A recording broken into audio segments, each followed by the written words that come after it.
This was the most terrifying moment of my life, and always will be. My family and a family friend's family were going on a hiking trip to the Appalachian Mountains. We had rented cabins at a camping site and had arranged certain paths to follow each day of our trip, which was 4 days long, that we would walk each day. The first 3 days went great. We saw wildlife, had a good time, and we talked a lot. But on the 4th day, we were taking a trail that was more secluded and overgrown than the others. We were walking for about 30 minutes when I was hit with this overwhelming feeling of uneasiness. The feeling just stayed there no matter how hard I tried to beat it back. Then, and everyone else on the hike denies this, I hear singing and a laughing that I've never heard before. It's like the singing described in the myth of the sirens, sweet and enchanting, yet the music invoked a feeling of fear down to my bones. Everyone else seems completely oblivious to it. I tried telling my dad that something was wrong, but he just told me I was probably tired and that we should stop soon. So about 5 minutes later, and the singing just keeps getting louder, and my heart was racing. We had stopped to rest and eat something as well. I wish with all my heart that we hadn't stopped. About 2 minutes into our little rest, the singing is still getting progressively louder, but my nerves have settled slightly. Then, everything fell silent. Everyone in our group, about 12 people, suddenly turns to the trees on our left. A figure, tall, in a black cloak, was barely visible between the trees. It was a woman, much taller than normal people are, with pure white hair flowing out of her hood. Her head is down, but her face is still slightly visible. All I can make out is that her skin is a very pale yellow, like old paper. As we watch, she just stalks closer and closer to our group, finally stopping at the edge of the trees. She looks up, and I swear to God, as long as I live and breathe, I will never forget her face. Her eyes are completely white, with no pupils or irises visible.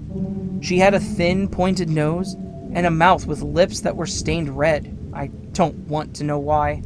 She stares at us for a moment, and then smiles. It was horrifying. She had no teeth, and her eyes began to shine. She then begins to talk. She had a horribly scratchy, high-pitched voice that said, "Leave this place while you still can. I'll be watching you. Don't try anything."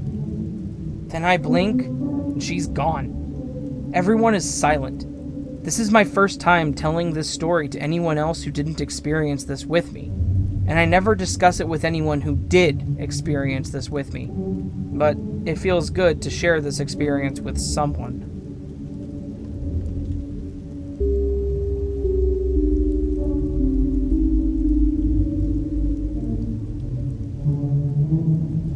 This story took place at a church camp, which is sort of like a Christian summer camp, when I was 8 years old. It started at night when I was trying to sleep. It was hot, and I felt like something heavy was sitting on my chest. Not like a weight, but like a hand. I could feel each individual finger pressing down, almost like it was trying to pierce my chest with its fingertips. When I opened my eyes, I was so scared that I almost burst into tears right then and there. But it felt like if I did, something even worse would happen. Not just to me, but to the other kids in the room with me as well. Instead, I just laid there in my bunk, trying to keep it from knowing that I was awake. After a few hours, it stopped and left. What I saw when I opened my eyes was a tall, skinny figure with long arms. It had black eyes with red pupils that almost glowed in the dark, large hands with slender fingers, and a mouth so wide that if it opened its mouth it would look like a hole. When I woke up in the morning, I felt a burning sensation on my chest. When I looked, I saw red marks where the thing had touched me. Things were pretty much normal until the middle of the day, when everyone would go into the main building where we would all attend our church and pray. While we were in the middle of prayer, I opened my eyes to look up at the front of the room, and I saw the figure standing in front of me. and when I saw it, I put one hand over my mouth and pushed the other hand onto my chest. It didn't tear a hole in my chest, instead it just went inside like it wasn't there. But I could still feel it inside my chest. Its hand wrapped around my heart, not a squeezing feeling, but a burning feeling, almost like a red-hot fire poker touching bare skin. I was crying the whole time trying to pull its hand out of my chest, but I wasn't strong enough, and it only stopped after the prayer was over. It just disappeared and it was gone, but I could still feel that burning sensation in my chest after we were done in the church. The day continued like normal, like the thing was done doing what it needed to. After this incident, I never went back to the church camp again, and I also stopped going to church because I never wanted to see that thing ever again. And to this day, I'm happy to say that I haven't seen it since.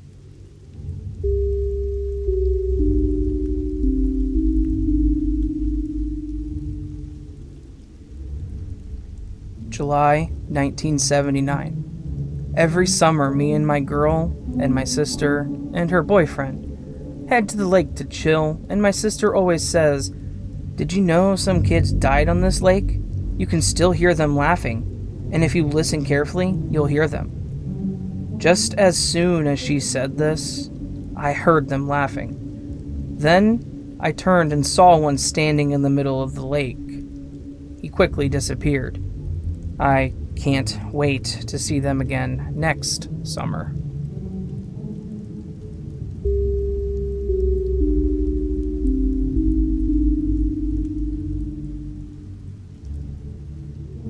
I am from Eastern Europe, and that's why my English is not perfect. I will tell you a story that my grandparents and mother used to talk about. My great-grandfather went to the forest to pick up some wood. He went there during night since it was illegal to take wood from that forest. By chance, he met another man there from the village who was doing the same thing. They agreed to stick together. A little time passed when they saw a small billy goat. Its fur was black. My great-grandfather assumed that someone had lost it. So they decided to take the billy goat back with them in order to share its meat later.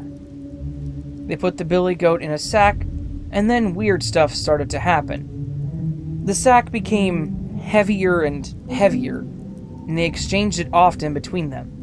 At some point, the billy goat was so agitated that my great-grandfather said, "Hey, take it easy, billy goat." The paranormal part of this is that the goat repeated the exact words in a weird voice. My great-grandfather had a gun and shot the sack twice. There was nothing in it but thin air. They were convinced it was the devil, since they had in mind to steal wood. He had other paranormal stories, so just let me know if you want to hear them.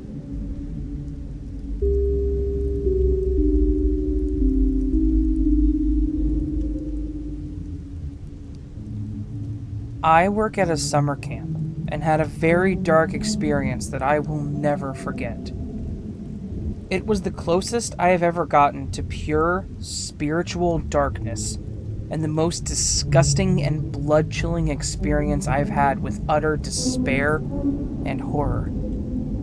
Sleep is hard to get when you work at a summer camp, so I already was tired and losing energy because most nights the kids in my cabin would stay up making fart noises or giggling, or would ask to use the bathroom right after I had fallen asleep.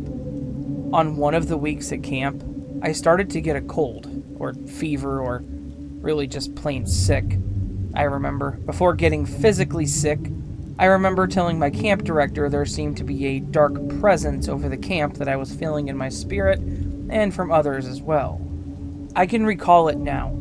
I remember feeling fear and a small sense of horror, but it was far away, not tangible or understandable. But like terror and darkness and doom were following me from a distance in the spiritual realm, but were far enough away that I could not see them clearly, but could make out that I was being followed. I'm not sure if that makes sense, but it was like a feeling of impending doom, or being scared that there was no hope for the future. Despair, hopelessness, darkness, the opposite of salvation and sanctity, fear and inner terror, but not for anything in particular, just a sense of dread of the future and internal conclusion and strangeness.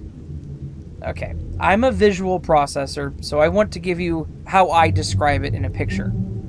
Imagine going about your day normally, but you just feel this anxiety coming over you for no reason. You look around at the people walking around and talking, but gradually start to feel detached from reality. Like, you shake your head and look around expecting to see someone staring at you or something, but there's nothing. You smile at others and laugh, but as soon as you turn around and walk away, you feel that same distant and eerie feeling again. Like you are in two worlds at once, but you can't see the second one you're in. Honestly, I'm getting nervous even sharing this again, but I know I'm safe. I digress.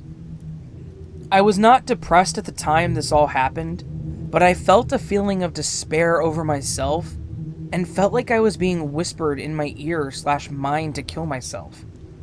I'm not a suicidal person, so I knew something was very strange about this. It wasn't just in my head. This wasn't me. It was further than that. So I talked to the director, and he said he felt something similar over the camp, and we prayed and went away from there. Later that week, could have been that night for all I know, the event was separated from my reality in a sense. I couldn't fall asleep. I was having those weird fever dreams, or whatever they're called, where a song just loops in your head and you can't get rid of it. It was horrible. I felt nauseous and had a headache, and then the weird stuff started happening. I was on the floor because all the beds were full. Normally things are, just normal. You feel in your own headspace and feel like you're in the real world, but I just felt this weird presence that I can't explain. Like that other world feeling that I said earlier. I would sit up and look out the window expecting to see something evil looking at me, and it felt like something was supposed to be there, but there wasn't. And that's what scared me the most. Like, if I tried to see whatever I felt, it wasn't there. I kept feeling this sense of dread and fear, but now it was closer. It was nearby and I would sense it and keep feeling it. I couldn't fall asleep and was physically feeling ill. But as the night went on, more and more, I felt more and more like I was spiritually sick. Like my spirit had darkness surrounding it and harassing it. Not just my body was feeling gross, but my spirit felt gross and sick too. It was all just weird. Anyway, so I start feeling really horrible, like I need to puke. So I get up and go to the bathroom, which is down a little trail in the woods to the clearing where the dining hall and main camp are at. The cabins are separated into the boys' area and the girls' area, and the boys' area was more off in the wooded area, the girls' closer to the meadow. So when I leave the cabin and step out, it just feels silent. Like it felt silent. It wasn't actually that quiet outside, it just felt in my spirit like it was quiet. Like there were things sneaking around me that I could not see or hear, but they were there. Horrible darkness and fear fell over me. It was just horrible and sickening. As I'm walking over to the bathroom, the trail is very dark with very little light. So I'm walking and I see ahead of me that very dark trail. I can't even really see the trail because of how dark it is, and I have my phone's flashlight on, which only makes it creepier since it glows and doesn't really give much light. Anyway, and this is the scary part, I guess, I'm having a hard time recalling that feeling right now as I'm writing it, so as I'm walking, my thoughts are, I think there is something purely demonic and terrifying before me.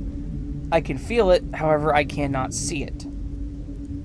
Remember what I said about that feeling of being in two worlds at the same time? I had that way stronger now. Like I was no longer in my world at all, but was in another realm of pure darkness and pure evil.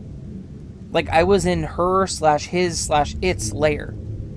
I was exiting my world and stepping into the realm of darkness and terror, but I was blind, both to my own world and to theirs. But I was blind only to the physical light in my world, and completely blind in theirs. I could sense and feel that I was somewhere else in my spirit. Perhaps my body was reacting to my spirit being elsewhere for a short time. The illness was random and evaporated after this event. I stood before the trail in sheer terror. My heart knew there was something truly horrible over there in front of me. Formless, pure horrible, chaos, lurking, serpent, horror, fear, darkness, I don't know. I'm shuddering in terror. I feel safer by my cabin, like I'm 80% in my world there and only 20% in their world as I'm near the cabin. Like I have some sort of protection and safety near my boys, and every step I take into the darkness, I move away from God or Jesus from the 20 to 30, 35, 40% into their world, and even more so out of my protection and security, and so on. Stepping more into isolation and depravity and chaos and darkness of the soul. Horrible, horrible darkness and pure evil. Honestly, I'm wondering at this point if I can't really recall more vividly because it would scare me too much. Imagine roaring monsters and demons and terrors of darkness before you that you can't even see, but you can feel, and your friend or lover, father, mother figure of security and safety is standing there with you before the darkness, and as you walk toward the bathroom, you aren't just walking into the darkness, but away from your friend, lover, parent, etc. And at that point, you're all alone in sheer fear and terror. That's exactly how it felt. Now imagine being defenseless and powerless. You aren't going into battle, you're going into a slaughter, into disaster and terror, death herself. But I'm thinking the Lord is good, wonderful, and to not really worry or be afraid, because the Lord is bright and warm, glorious like a big teddy bear hug. He's warmth, rest, and spiritual refuge for everyone. Sinners, horrible people, people who think they're horrible but aren't, and for people who think they aren't horrible but are. Anyways, on to the next part of the story. As I descended into this pure evil, pure terror and death, each step on the path I shuddered in the cold night darkness. And I shuddered as the monsters of pure sorrow and pure evil looked over and above me, and surrounded me with their presence. From there, I called on the name of the Lord. The Lord is my refuge, my strong tower who keeps me safe. The Lord is my rock, my strong tower who will keep me safe. He is my deliverance and my security in times of trouble. The Lord is my rock and my strong tower, my refuge in time of trial. The Lord is my rock and my fortress, my deliverer, my shelter, my strength, and my high tower. I repeated that over and over and over in pure terror and fear, chattering my teeth, stopping and shivering and shuddering in the cold. As I moved farther and farther away from the protection of the light and spiritual security, and into the darkness, the other realm of darkness. I would stop and shudder, feeling as though if I did not guard myself with more protections of Scripture, I would be torn to shreds and destroyed by darkness. And I can't imagine what I would have felt if I had not protected myself with said Scripture, and my trust in the Lord and Father. I imagine in my mind right now, simply in thought and with no fear, strangely that if I wouldn't have cried out to God and simply armed myself with trust and declaring that the Lord is good in my protection, I would have broken. I would have been destroyed in my spirit and traumatized spiritually and emotionally forever. I might have collapsed in terror and fear, or sprinted away from the darkness and running into the camp nurse or director screaming for help. I would have been miserable for the rest of camp. I would be crippled and destroyed in my spirit and my heart, and could have been captured by the darkness and pure horror. From there, I'm honestly speculating, but as I walked into the darkness, step by slow step, and cried out in my shuddering to the Lord, no, simply saying the truth of the darkness, not even praying, but more like declaring, speaking into the darkness, the pure horror, the realm, the fear, the other world or presence, as I declared the truth to that monster of fear and presence of darkness and terror itself, I felt stronger each step. I felt balanced with the strength to carry on. I did not feel less present in the pure dark, the realm of terror and fear, the horrible wrong, corruption, and corruptness. I felt as though, even though I walk through the valley of the shadow of evil, I will fear no evil, for you are with me. And honestly, I couldn't have said it better myself. That's exactly how I felt, like I could smile back at their silent screaming at me. Like I now could stare them in the eyes even though I could not see them. I could look in their direction, and stand up in their presence, and confront their presence, and not cower to it. All in confidence because, well, it didn't feel like our Lord was there necessarily with me holding my hand, maybe more like right behind me with his hand over me, but that they, the dark, knew what I was saying was true, and then they fled. They ran off, cowered, instead of me. They were now in fear and were crying in their terror and darkness. And now I was standing over them. A weird kind of less scary but still scary part was being left alone after that. Like I had returned to the normal world again. The easy and less scary normal fear of the dark and being alone returned to me. The normal creepy feeling of being in the woods returned, but I felt energized and empowered in my spirit. My mind still was afraid of the dark, but things just went back to normal. I felt giddy, cool, and honestly rad inside. I looked around like, wait, hold on, why am I not afraid anymore? Of course, I was still very scared of being in the darkness, but it was different. I could walk back and forth on that trail in the woods in the dark and not feel that sheer terror. Like I respected the fact that there was a horrible fear and terror and real pure horror before me, and like I was still in it, but I was not subject to its power anymore. So yes, still afraid, but not in terror, more like seeing a dog barking at you and running at you, and then seeing it lunge back as the chain on its neck snaps straight. Basically, you feel the relief, but still back away from the dog nervous as it barks at you. I guess I felt strengthened in my spirit. My demeanor and physical health returned a little as well, and I felt better by morning actually.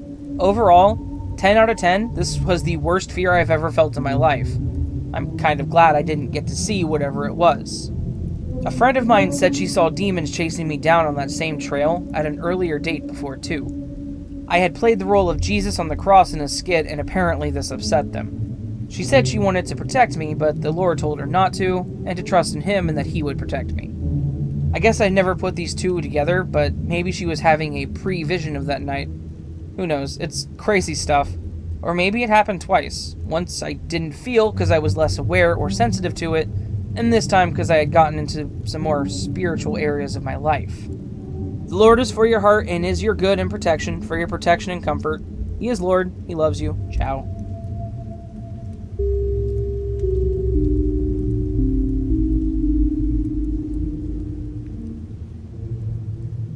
This happened yesterday. My brother and I went for a hike to stave off the cabin fever from self-isolating. We chose a pretty remote trail to lower the risk of coming into contact with other people. I was walking ahead of my brother, and the gravel on the track was making our footsteps really loud.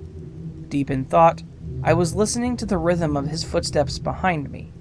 About 20 minutes in, I started hearing other footsteps starting off faint and then getting louder, until they were the same pitch as his. They were much faster, kind of like a running rhythm. They suddenly came to a halt, and I could hear the motion of someone stopping on gravel. That sudden, sharp, rocky sound, if you can imagine it. I assumed there must just be someone running or jogging on the track, and sure enough I saw a shadow to the side of me appear, which looked like a person's head next to mine, as though they were right behind me. I stopped and turned around to let them pass because the track was narrow. However, when I turned around, it was just my brother staring back at me. He was confused as to why I'd stopped, so I asked if he was running a second ago, and he said no. I asked if there had been anyone behind him, and he said that he wasn't aware of anyone. I thought it was strange, but I just let it go and carried on. About 5 minutes later, we came around a corner and there was this smell of just pure death. Like a really strong off-meat smell. We figured it was a dead animal, and we just kept going. We reached the hike lookout about 20 minutes later, chilled out for a bit, and then headed back. We passed that death smell, and then around the exact same spot where it happened before, I started hearing that running sound again. I ignored it this time because it was starting to freak me out, and just picked up the pace to get back to the car. I told my mom, and she joked about the death smell must have been a dead jogger, and I was being haunted by them, to which I laughed at the time, but now I'm wondering, what if it was? Maybe I should have investigated that smell.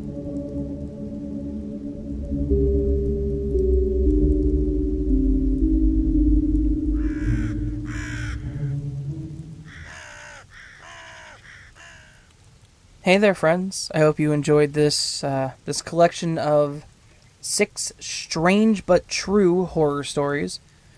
This collection was actually built to be, honestly, the strangest stories I've ever read. It originally started out as a backwoods horror stories collection, so you may notice that there was a bit of a theme there, but it very quickly turned into just really, really strange stories. So hopefully you guys like the strange horror stories going on here. If you did like it, please do hit that thumbs up button. That means a lot to me.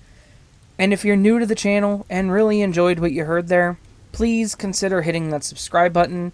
Helping the channel grow really helps me in the end, because I love doing this, and it's really become a passion for me, so I would be very grateful for that.